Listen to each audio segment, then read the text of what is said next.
guys, welcome to another Jurassic World Alive video, and now that 1.7 is, up and running, we can finally talk more about it's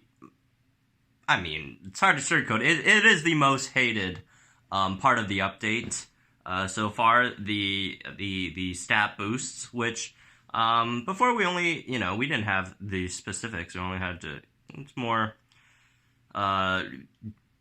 kind of speculation on how it would go, and now we have specifics. There's data mined info on all the costs of stat boosts and etc. and it's pretty bad.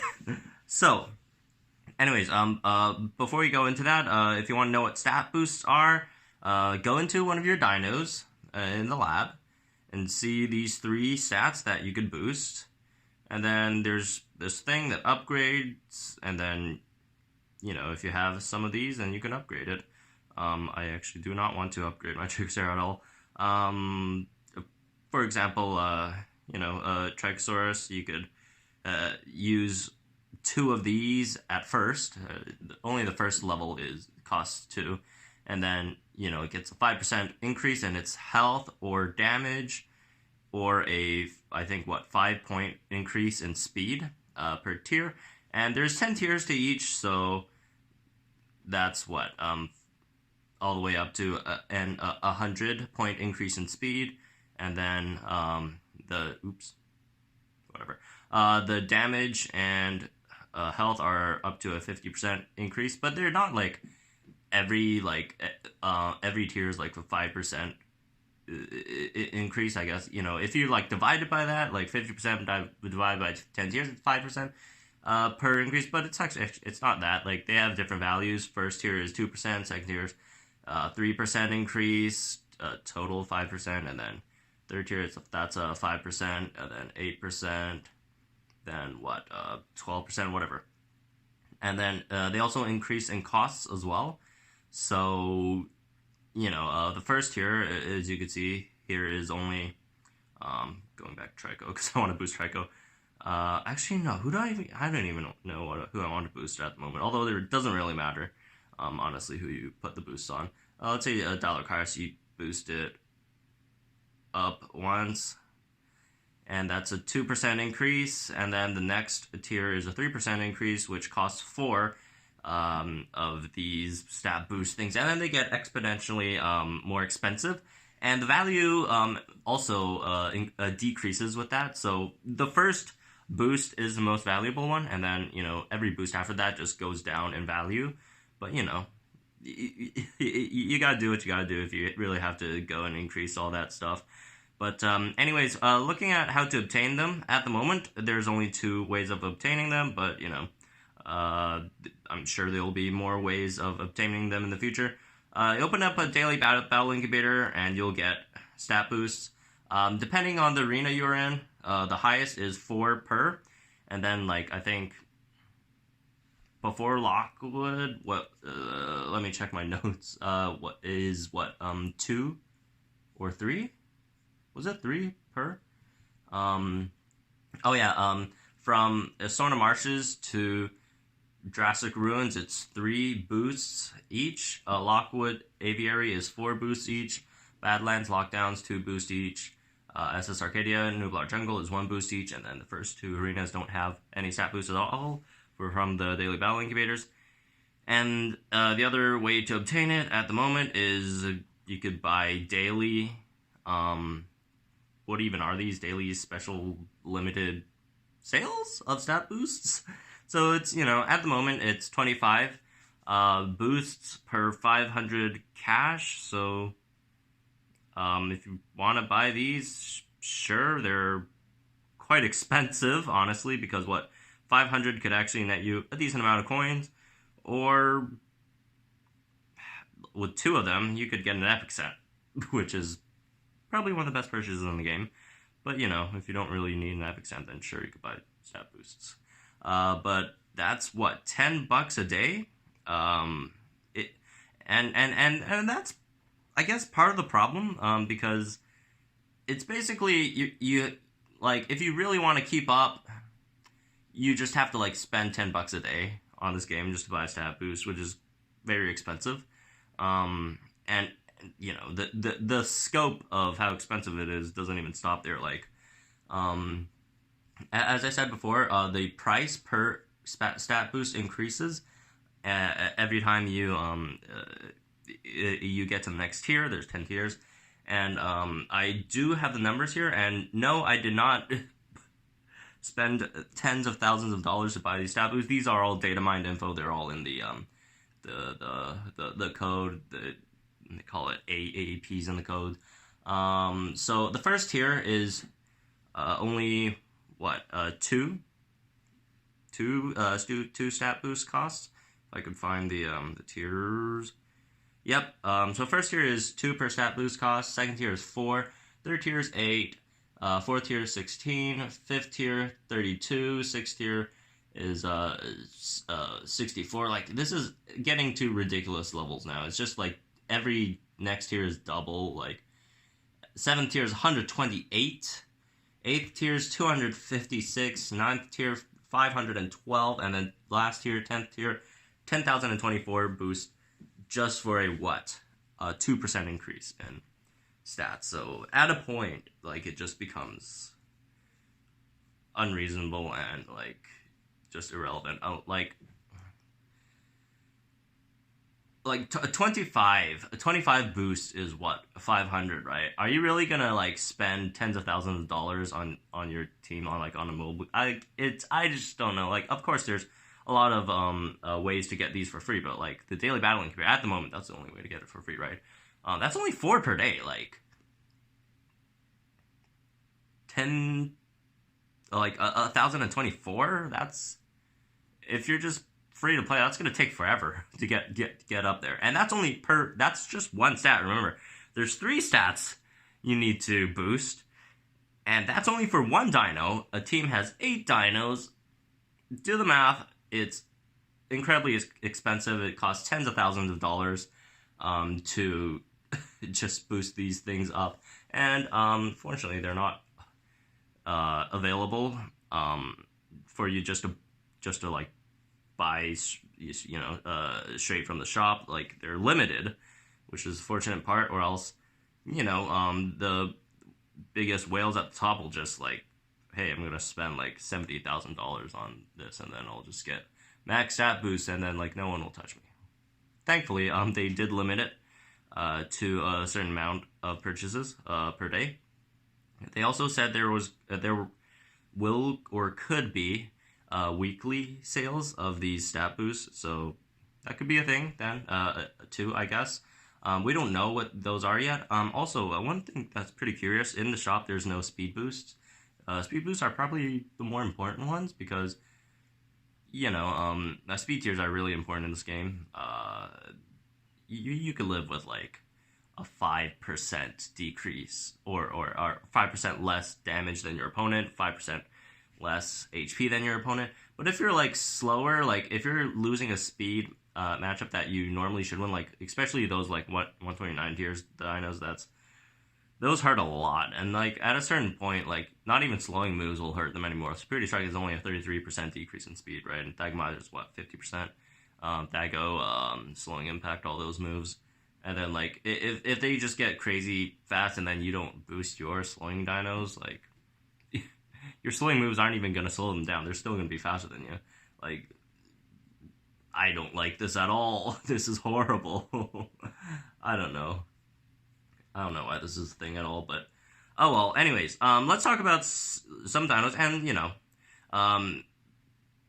like the boost, it's part of the update. It's here to stay. I highly doubt they're gonna take it away. I don't think that's gonna happen. So we'll just have to live with it, I guess, and let's try to make the most out of them. So, looking at what dinos to boost or to not to boost. Remember, like, we have to talk about all 3 stats separately because, at least attack, HP, and we have to differentiate those from speed because speed, attack and HP, they're percentage based, while speed is just raw numbers, right? So when we're talking about percentage based boosts, it's a better value to boost base or higher base stats than those of lower base stats. So it's a way better idea to boost, say, Rex's damage than Velociraptor's health, because you're not getting too much out of boosting Velociraptor's health than you are getting from boosting Rex's damage. So, like, some better candidates are those who have better base stats rather than some with better movesets. But there's also the other argument that those who have better movesets, those are more intangible aspects of their kit in comparison to stat boost, which they can manipulate to an extent, since we can't get to that end game equilibrium at any time soon. But there's also an argument for that as well. But of course, the best things to boost are those who have really good base stats and really good kits as well. And also, when I say kits, it means move sets and also other intangibles such as crit chance or armor. Although I had a quick peek in the code yesterday, and I did see that there will be armor boosts and crit boosts in the future, which that's going to be disastrous. I don't even want to start thinking about it. But basically, you would want to be a boost dinos with higher bases, like say Trichosaurus. Has really high bases and damage and HP, and better off than boosting something with something like Stegosaurus's damage, which doesn't have too much base damage to begin with. And also, do keep in mind, I saw a lot of people talking about, I'm going to boost Monomimus, I'm going to boost, I'm going to boost my Galley, I'm going to boost whatever. That's not really a great idea, because it's like the value you're getting from boosting already stronger dinos is going to be way more than boost or trying to get like weak dinos, boost their stats, bring them up to level. Because remember, you're not playing like a game where you're just fighting, like you boost your dinos and then your opponents are they're just a vanilla dinos. That's not going to happen. You're going to fight opponents with boosted dinos as well. So you can't expect to have a fully boosted Monomimus to fight against a non-boosted team of dinos. Their dinos are going to be boosted as well. So it's a way better investment to invest stat boosts into dinos that are already strong in comparison to those that are still struggling at the moment. There are other uses other than making some dinos strong. Like for example, Magna, and these are more subpar uses. Some dinos that are really, really hard to level up, say Magna or whatever this thing's called, Erlicospix, and maybe Tormalok, throw that in there as well. Just the arena exclusive, which are extremely hard to level. You could put stat boosts into those to like bring them up to team level, because since and of course it's still a subpar way of spending your stat boost, but do keep in mind that people have limited boosts, and only the first few boosts have that great of as of an impact, and will in terms of the cost, and it's going to be hard for people to accumulate more stat boosts going forward after a certain point, right? So I guess you could boost these dinos to a certain extent, but like it's still like, if you still have underleveled dinos in comparison to your team average, obviously it's still not going to be as good as say boosting your best dinos on your team. And also there was also an argument before of just spending all your stat boosts on one dino instead of spreading it around the team, which that was what I thought would probably be the case before we had the update dropped. But now that we see how the whole thing works, that is not the case. Do not do that. It's better to spread the stat boost among your team, since the first few tiers are relatively cheap, and then the later tiers get extremely expensive. So yeah, don't just dump it on one dino. Like, spread them around. Give everyone a bit of love here. I'm gonna throw some stat boost onto Dalakyrus's speed, and then like throw some other stuff to, I don't know, Dracoceros damage, I guess. And also something that I do want you guys to keep in mind, especially if you guys are Dracera users, boosting Dracoceras speed might not be the best thing. Um, you know, I would rather and it's not just for Dracoceras. There's a lot of dinos or in scenarios where it's better for them to be slower than your opponent, so they don't get locked in by moves such as and especially lockdowns. So there are ways like especially if you're a stunner, you don't want to get locked in by lockdown dinos. So those for those dinos, it's better to not boost their speed if you don't want to get locked in. Especially those, swap in dinos. Like Edmontoguandon's a good example. You probably don't want to boost Edmontoguandon's speed or Dracoceratops' speed because, well, not, what, Edmontoguandon's a bad example because it has read and run. But, dinos with swap-ins that you kind of want to swap out so you can preserve and use it again, better not to boost their speed because you don't want them to, be locked in. And also, some other dinos stats that you probably don't want to prioritize, stuff like Spontosuchus. You probably don't want to prioritize its damage because most of its damage will come from bleed, which isn't affected by your damage stat at all, or dinos with render, like the mountain lion, whatever it's called, marsupial lion, and I think that's the really main one that really relies on rending damage. And other bleeders like Stegorex or whatever, Sucatator, I guess. Better to prioritize your boosts elsewhere. Not saying it's completely useless because other than Stegorex, all the other dinos do have a lot of other damaging moves like critical impact on Spontosuchus. It's a pretty big move, but if you have the resources, better to use them on somewhere else first before using them on bleeders. So that's also something to put into consideration. And also, when going to arenas,